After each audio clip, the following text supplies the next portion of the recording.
Bonjour à tous et bienvenue pour ce 57e d'Anoshio, le cours destiné aux lecteurs de la newsletter de Tilsit.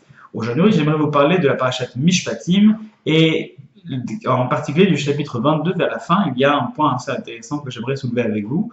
La parashat Mishpatim, c'est un petit peu c'est le passage qui nous parle des lois sociales, c'est-à-dire du rapport qu'un homme va avoir avec la société, va avoir avec les autres hommes aussi, mais par le biais de ses obligations vis-à-vis de la société.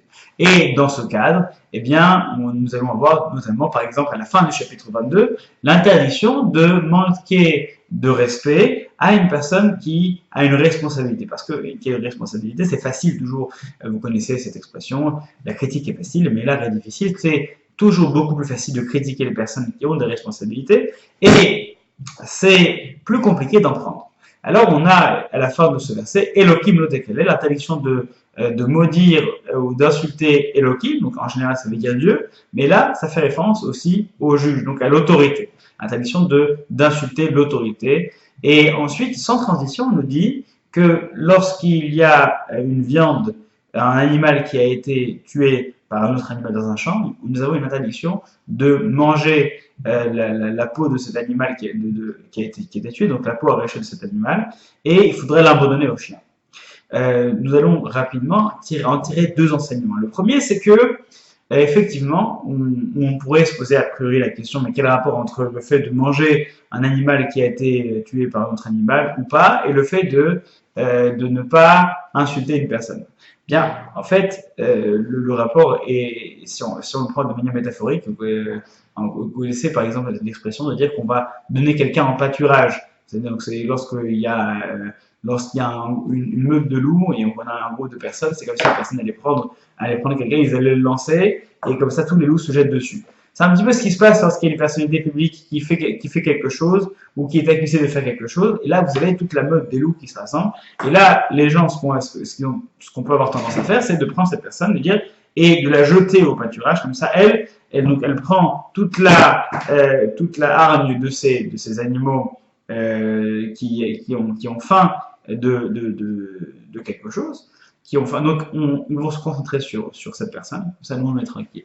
Eh bien, on comprend mieux pourquoi est-ce que juste après l'interdiction d'insulter ou de maudire une autorité suprême, on nous dit de ne pas manger de la viande qui a été déchiquetée. Oui, parce que en fait, c'est un petit peu, si on continue sur le plan métaphorique, c'est un petit peu comme si on nous demandait de ne pas profiter de la chute de quelqu'un. Lorsqu'une personne est en train d'être visée par les loups, eh bien de ne pas en profiter nous-mêmes pour tirer notre part, pour arriver nous-mêmes à prendre notre petit morceau de viande arrachée et en tirer son propre moment de gloire, c'est-à-dire tirer profit de la chute de l'autre. Ou pire encore, eh bien favoriser la chute pour pouvoir en tirer profit. Et pourquoi on nous dit alors, mais vous n'en mangerez pas, vous l'enverrez au chien?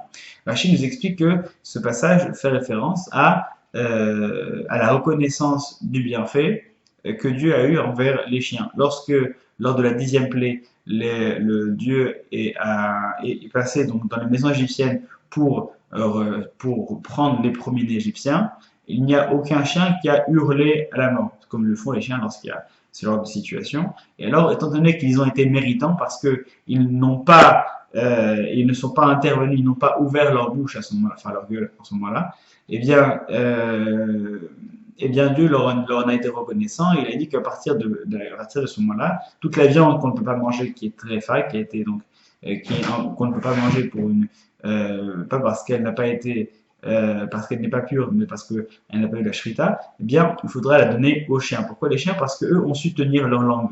C'est amusant, ces juxtapositions de métaphores les unes après les autres, qui en fait nous fait comprendre qu'il est question ici véritablement de loi sociale. Il n'est pas uniquement question de loi technique, si un animal mort on donne à manger aux chiens, que parfois il faut savoir, et c'est ce qu'ont fait les chiens, il faut savoir parfois tenir sa langue et ne pas intervenir. Parfois, c'est dur de ne pas profiter d'un moment lorsqu'une personne est dans une position de faiblesse et qu'on sait que personne véritablement n'est là pour prendre sa défense. alors on aura tendance à faire comme tout le monde et à dire comme tout le monde. Mais parfois, il suffit simplement, on ne demande pas de prendre sa défense, parfois il suffit simplement de ne pas parler. Et ça a été donc ce qu'ont fait les chiens à ce moment-là. Ils n'ont pas ouvert leur bouche et ils n'ont pas parlé. Et c'est de cela qu'on s'inspire lorsqu'on nous dit que lorsqu'il y a un animal déchiré, qu'on ne doit pas eh bien, manger cette chair et qu'il faut le laisser aux chiens parce que eux savent tenir leur langue.